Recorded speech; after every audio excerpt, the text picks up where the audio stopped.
네, 자비를 구하는 기도 2번 고백하며 나아갑니다. 주여 나를 불쌍히 여기소서. 한 번 더요. 주여 나를 불쌍히 여기소서. 아멘. 주의 베푸신 구원의 은총이 오늘 예배하는 저와 여러분의 삶 속에 함께 하시게 되기를 주의 이름으로 축복합니다. 고난을 원하는 사람은 아무도 없습니다. 고난은 참 우리를 힘들게 하는 것들입니다. 그래서 고난과 고통은 우리가 늘 피하고 싶은 요소들입니다. 그런데요, 사람들 중에서는요, 고난을 대하는 방법이, 고난을 대하는 반응하는 방식이 서로 다릅니다. 어떤 종류의 사람들이 있는지 한번 보겠습니다. 함께 볼까요? 1. 시작. 고난을 제거해야 할 장애물로 여긴다. 2. 고난 중에서 주님 뜻을 분별해낸다. 어떤 쪽으로 선택하고 사세요? 대다수의 사람들은 고난은 제거돼야 되고 없애버려야 할 장애물로만 여깁니다.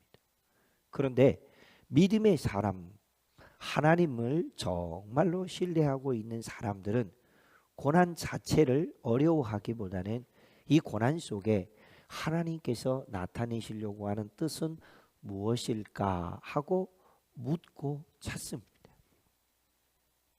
성경은 결코 고난 자체가 선하다고 말하지는 않습니다. 그런데도 하나님께서는 고난을 사용하여서 선을 이루어 가십니다. 할렐루야. 하나님은 고난을 사용하여서 선을 이루어내시는 분이십니다. 한 청년이 있었습니다. 그는 어릴 적에 집에 화재로 인하여서 팔에 큰 화상 흉터를 가지고 살았습니다. 그래서 그 흉터를 늘 부끄러워했고 사람들 앞에 설 때마다 그 흉터를 감추려고 노력했고 여름에도 반소매 옷을 입지 못하고 긴 팔을 입고 다니다가 어느 날 자신이 존경하는 선생님을 만나게 되었습니다. 선생님에게는 자기의 속 이야기를 말해주면 왠지 위로해 줄 것 같다는 마음이 들어서 선생님에게 자초지정을 말하면서 선생님, 저는 이 흉터가 너무 싫습니다. 없앨 수만 있다면 이 흉터가 내게서 없어졌으면 좋겠습니다. 그렇게 말했더니 선생님께서 이렇게 말했습니다. 너는 너에게 그 상처가 있었기 때문에 지금의 네가 있는 거야. 그 흉터는 너의 약함의 흔적이 아니라 하나님이 너를 붙들어 주신 흔적인 것이야. 갑자기 그 말을 듣는 순간 그동안에 옛사람 속에 있었던 자신의 부끄러운 모습이 생각났고, 그래, 이 흉터는 나의 상처나 나를 부끄럽게 하려고 하는 것이 아니라 이 상처를 통하여서 하나님께서 나와 함께 하심을 나타내는 증거가 되게 하시려고 한다는 것을 깨닫게 되었습니다. 자신이 숨기려 했던 그 자리가 사실은 은혜가 머문 자리였다는 것을 비로소 알게 된 것입니다. 옆 사람, 그에게 어떤 상처가 있을까요? 어떤 흉터가 있을까요? 어떤 숨기고 싶은 과거가 있을까요? 잘 모르지만 혹은 안다고 할지라도 오늘 이 시간 그에게 이렇게 축복했으면 좋겠습니다. 은혜가 머문 자리랍니다. 우리 안에 은혜가 머문 자리인 것을 기억하시기 바랍니다. 오늘 본문에서 사도 바울은 놀라운 주님의 음성을 듣습니다. 내 은혜가 너에게 좋게, 내 은혜가 너에게 좋게, 이 말을 듣게 됩니다. 하나님은 우리가 피가고 싶어 하시는 고난의 자리, 바로 그 자리를 은혜가 가장 충만히 임하는 자리가 되게 하실 수 있습니다. 아멘. 한번 읽어볼까요? 보여주시겠습니까? 시작. 하나님은 우리가 피하고 싶어하는 고난의 자리, 바로 그 자리를 은혜가 가장 충만히 임하는 자리가 되게 하실 수 있습니다. 그래서 이 하나님을 우리는 전능하신 하나님이라고 믿는 겁니다. 이런 놀라운 은혜가 우리가 있음을 기억하면서 우리의 삶 속에는요, 말하지 않아도 말해도 각자에게는요 감추고 싶은 흉터가 다 한두 가지씩은 있습니다.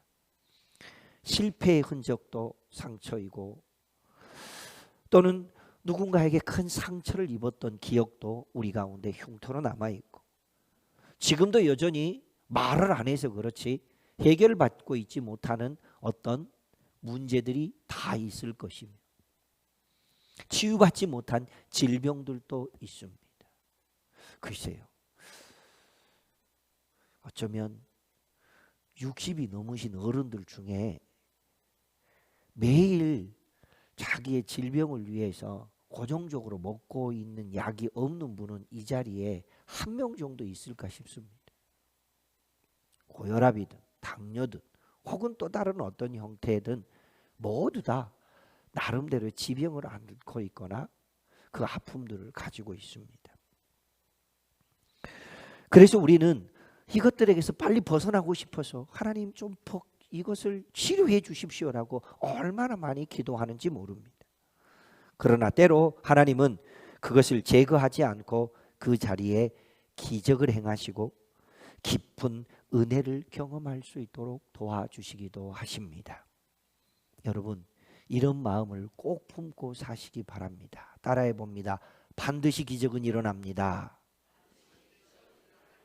옆에 사람에게도 축복하면서 말하겠습니다. 반드시 기적은 일어납니다.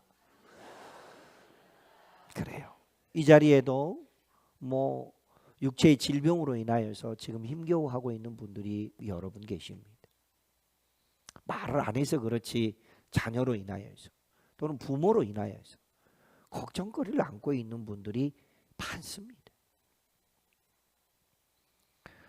이 세상을 살아가면서 이것이 최선이라고 생각하고 자기가 그리고 있는 나름대로의 어떤 이미지들이 있지만 세상 일이 다 그렇게 되던가요?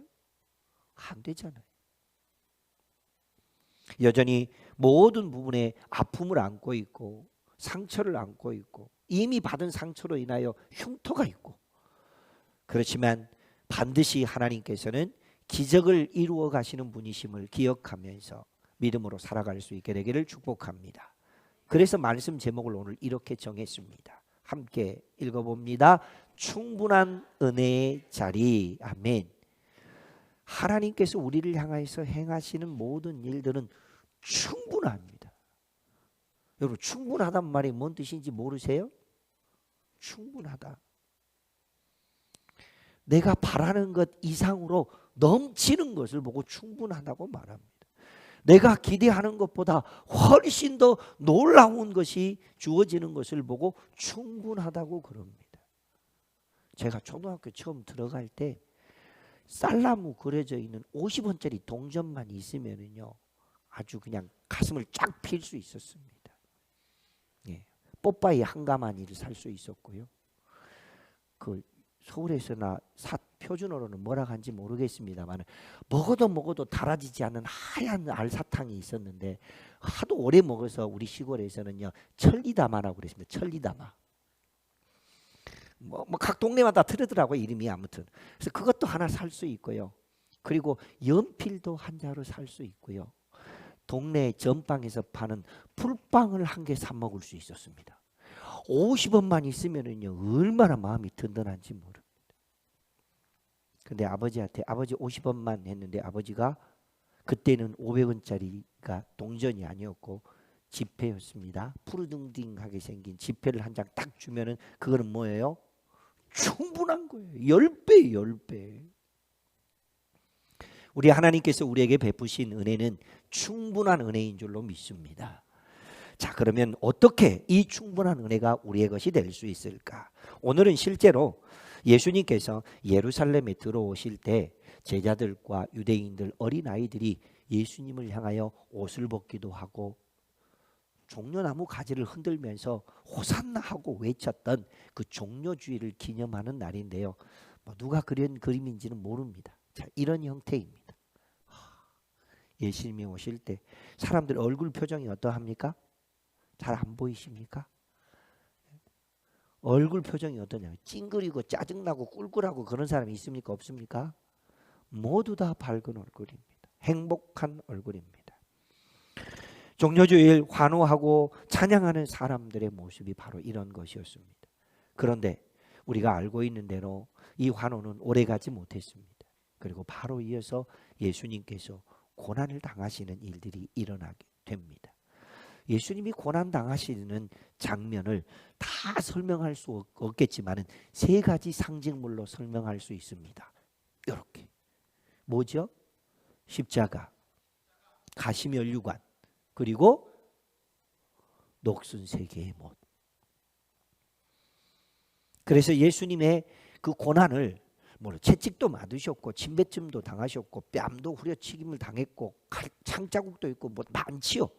그러나 예수님이 고난 당하신 모습을, 고난을 묵상하고 그것을 상징물로 보여주고 있는 것은 십자가와 가시면류관과 녹슨 세 개의 못입니다. 그래서 오늘은 이 종려주일로 인하여서 예수님을 환호하고 찬양했던 그 종려주일, 그리고 우리를 위해서 고난 당하신 그 예수님의 십자가 사랑을 더 깊이 묵상하고 하나님 은혜를 따라 살아가는 이 고난 주간이 시작되는 날입니다. 그래서 제가 오늘 새벽 아침에 장로님들 단톡방하고 우리 구역장인들 단톡방에 고난 주간과 관련된 사진을 하나 딱 올렸는데 세 분만 아멘 하셨습니다. 모쪼록 우리 하나님이 주신 은혜를 붙들고 믿음으로 살아갈 수 있게 되기를 축복합니다. 오늘은 사순절 묵상 마지막이죠. 그동안 5번에 걸쳐서 사순절을 묵상하면서 회개와 관련된 은혜, 그러면서 부활의 아침을 맞이하는 기쁨으로 살자라는 제목을 가지고 5주간에 걸쳐서 말씀을 전했고, 오늘은 마지막 말씀 제목 충분한 은혜의 자리라고 하는 제목을 가지고 함께 은혜를 나누려고 하겠습니다. 첫 번째, 충분한 은혜라고 하는 것은 바로 이런 의미입니다. 함께 읽습니다. 약함은 은혜의 통로입니다. 아멘. 실제적으로 바울은 어떤 사람이냐면 앞부분에 읽어보면요, 그는요 3층 천까지 갔다 온 영적인 체험을 했던 사람입니다. 게다가 그는 다른 사람을 위해서 손을 얹고 기도하거나 하면은요 질병을 안고 있는 사람들이 벌떡벌떡 일어나는 기적을 행할 수 있는 큰 믿음과 그리고 능력이 있었던 사람입니다. 그런데 그에게 육체의 가시가 있었답니다. 물론 사람들마다, 신학자들마다 뭐라고 말하는데 뭔지 몰라. 정확하게 성경이 이거다라고 말한 적이 없기 때문에. 그러나 그는 치유받지 못한 어떤 육체의 질병, 자기 스스로의 어떤 고뇌가 있었던 사람인 것임을 알 수 있습니다. 그것이 질병일 수도 있고 사람들과의 관계를 맺는데 어려운 관계의 고통일 수도 있고 사역을 하면서 매도 맞기도 하고 험난한 길을 걸어갔던 그런 사역의 어려움일 수도 있습니다. 중요한 것은 그에게 있는 가시는 단순한 고난이나 고통이 아니었는데 그는 자신에게 있는 이 고난, 육체의 가시가 가지고 있는 영적인 의미가 무엇인지를 분별하고 찾아냈습니다. 하나님께서 직접 그에게 이렇게 말씀해 주셨습니다. 함께 보시죠. 시작. 나를 쳐서 너무 자만하지 않게 하려 하심이라. 아멘. 뭔 뜻입니까? 3층천까지 갔다 왔고 사람들을 위해서 기도하면 병자들이 낫고 큰 능력을 행할 수 있는 사람이었기 때문에 교만하지 말라고, 교만해서는 안 된다라고 하나님께서 주신 고통이었다는 것을 그 스스로가 하나님의 음성을 듣고 알게 됩니다. 우리는 약함이 있으면 실패라고 생각합니다. 패배자라고 생각합니다. 그러나 하나님은 약함을 이렇게 사용하십니다. 우리가 하나님을 의지하게 하고 낮추게 해서 은혜를 경험하게 해 주십니다. 솔직히 말해 볼까요? 아무 문제 없으면 새벽기도 오십니까? 안 오십니까?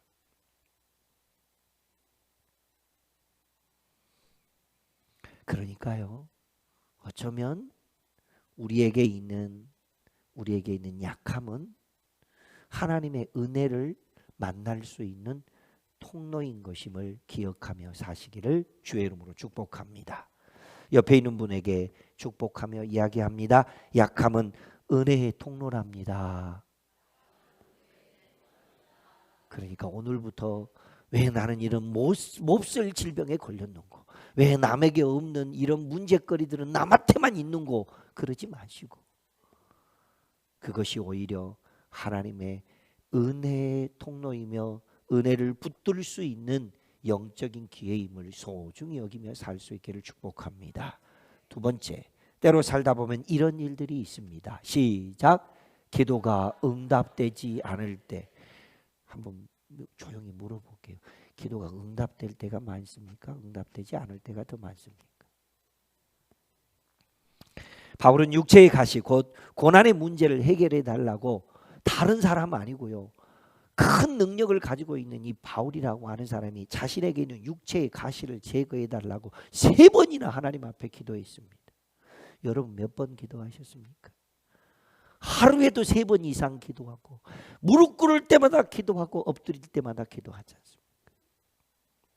그는 사도였으며 믿음과 큰 능력이 있는 사람이었음에도, 그럼에도 불구하고 하나님은 그의 기도를 거절하셨습니다. 그렇다면 여기 안에 감춰져 있는 비밀은 뭘까요? 함께 읽어보지요. 시작. 하나님의 응답은 항상 우리가 원하는 방식이 아닙니다. 우리는 제거를 원하지만 하나님은, 할렐루야. 여러분, 문제가 해결받는 것보다 더 중요한 것은 하나님이 베푸신 헤세드가 더 중요한 줄로 믿습니다. 그거예요, 그거. 그래서 바울은 이렇게 고백하지요. 놀라운 고백을 하게 되는데, 하나님은 강한 사람을 쓰시는 것이 아니라, 이게 아니죠. 하나님은 우리 가운데서 응답하지 못한 기도가 있을지라도 오히려 그것이 침묵이 아니고 그 자리가 하나님을 더 깊이 경험할 수 있는 은혜의 자리로 초청하는 것임을 기억하며 살 수 있기를 축복합니다. 문제 있는 것으로 인하여서 힘들어하지 말고, 이 문제는 하나님 더 깊이 경험할 수 있는 기회를 주신 것임을 붙들고 믿음으로 살 수 있기를 축복합니다. 3번째, 함께 읽겠습니다. 시작. 충분한 은혜라고 말씀하십니다. 50원에 10배인 500원. 충분한 거예요. 50원만 있어도 어깨 폈는데 500원이 있으면 어떻게 됐을까? 하물며 우리 하나님이 베풀어 주시는 은혜는 충분한 은혜입니다. 하나님은 바울에게 분명하게 말씀하셨습니다. 내 은혜가 너에게 좋게. 이 말씀은 단순한 위로가 아니고 하나님의 능력이며 하나님의 은혜입니다. 그러면서 하나님은 이어서 말씀하십니다. 이는 내 능력이 약한 데서 온전하여짐이라.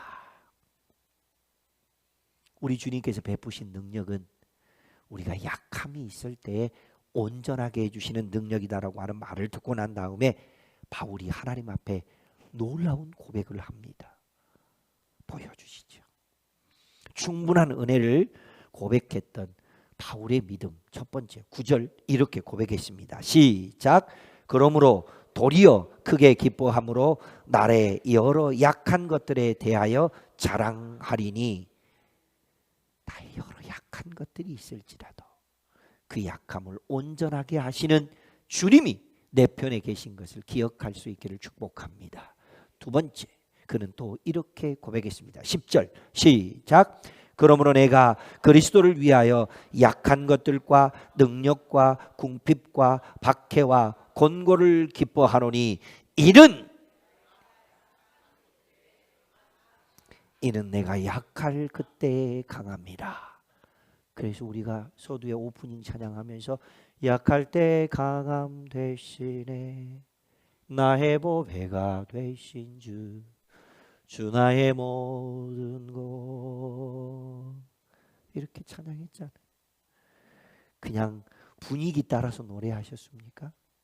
그 말씀 속에 하나님이 주시는 능력과 은혜가 있음을 기억하면서, 하나님, 그동안에는 문제 해결이 내 목적이었는데 이제는 문제 해결보다 하나님이 베푸신 헤세드와 온전케 하심이 내가 붙들어야 할 은혜이며 하나님이 허락하신 능력이 되게 하여 주십시오. 이렇게 살 수 있기를 주의 이름으로 축복합니다. 그렇습니다. 그리스도의 능력은 사람의 약함 위에 머무릅니다. 그리스도의 능력은 사람이 약하다고 고백하고 힘들고 어렵다고 자신을 낮추는 그곳에 임합니다. 함께 고백합니다. 상황이 아니라 하나님을 붙듭시다. 상황을 붙들면은 얼굴이 꿀꿀해요, 다들. 그러나 상황을 붙들지 마시고 하나님의 은혜를 붙들고 살 수 있기를 축복합니다. 사랑하는 성도 여러분, 약함이 은혜의 통로이고 충분한 은혜라는 말씀은 하나님께서 우리에게 주신 선물이고 또한 능력입니다. 오늘 말씀을 듣고 있으니 우리에게 이런 질문이 들려오지 않습니까? 우리는 어디에 서 있습니까? 권사회장님, 어디에 서 있습니까? 우리 각자에게 하나님께서 너 어디에 서 있니? 라고 주님께서 질문을 하실 텐데, 이때 문제의 자리에 있습니까? 은혜를 경험한 자리에 있습니까? 문제의 자리에만 있지 마시고 은혜를 경험하는 자리에 있으시기를 축복합니다. 그것이 기도의 부흥이고 그것이 나를 쳐서 복종시키는 자리이고 그 일을 통하여서 하나님께서 우리에게 위대한 일을 행하신다는 것을 믿고 살 수 있기를 축복합니다. 우리는 여전히 자꾸만 문제 해결을 구합니다. 그러나 하나님은 충분한 은혜의 자리를 준비해 놓고 계십니다. 충분한 은혜의 자리로 걸음걸음 나오셔서 베푸시는 귀한 사랑과 은혜를 맛보며 사시면서 그 자리에서 고통이 사라졌기 때문에가 아니라 하나님의 은혜가 그곳에 있기 때문에 내가 감격하고 감사할 수 있습니다라고 살아갈 수 있게 되기를 주의 이름으로 축복합니다. 신앙이 얕을수록 세상이 하는 말에 늘 귀를 기울일 수밖에 없습니다. 그러나 우리는 기억합시다. 세상이 하는 말과 복음이 들려주는 말은 달라도 너무 다릅니다. 얼마만큼 다를까요? 이렇게 다릅니다. 시작. 세상은 말합니다. 강함을 자랑하라. 복음은 말합니다. 약함을 자랑하라. 주님, 제게 약함이 있습니다. 주님, 제가 요즘 이런 것들로 인하여 힘이 없습니다. 그렇게 주님 앞에 약함을 고백할 때 우리에게 승리를 주시고 진정한 기쁨을 주시는 그 하나님의 은혜를 쫓아 살아갈 수 있게 되기를 주의 이름으로 축복합니다. 이것이 우리 주님께서 우리에게 주고 싶어 하셨던 충분한 은혜입니다. 이 충분한 은혜의 자리를 예배하면서 새벽을 깨워 기도하면서 하자본을 품고 세워내면서 하나님이 주시는 놀라운 은혜를 맛볼 수 있게 되기를 주의 이름으로 축복합니다. 이 충분한 은혜가 우리 하나님께서 주시는 선물임을 알 때에 이 은혜가 여러분 모두에게 넘쳐나게 되기를 주의 이름으로 축복합니다. 약속의 말씀 생각하면서 기도 제목 다 같이 읽습니다. 시작. 주님, 고난과 약함 속에서 역사하시는 충분한 주님의 은혜를 보게 하옵소서. 오늘부터 내 문제를 묵상하지 말고 내 문제보다 크실 뿐만 아니라 충분한 은혜를 베풀어 주실 주님 바라보는 귀한 믿음으로 살 수 있기를 축복합니다. 하나님 아시지요? 내가 눈물을 흘리는 것을. 그러나 내 이 눈물 위에 주님께서 내리실 은혜가 있음을 내가 믿습니다. 이렇게 믿음으로 기도하며 나아갈 수 있기를 소망합니다. 주의 이름을 한번 간절히 부르며 기도하시고, 특별히 내가 품은 하자분들, 저 벽에 76명의 영혼들의 이름이 붙여져 있습니다. 하나님 함께 하셔서 저 영혼들 중에 천하보다 귀한 한 영혼이 주님께로 이끌림 받게 하옵소서라고 기도하며 나아가겠습니다. 주의 이름 부르며 함께 기도합니다. 주여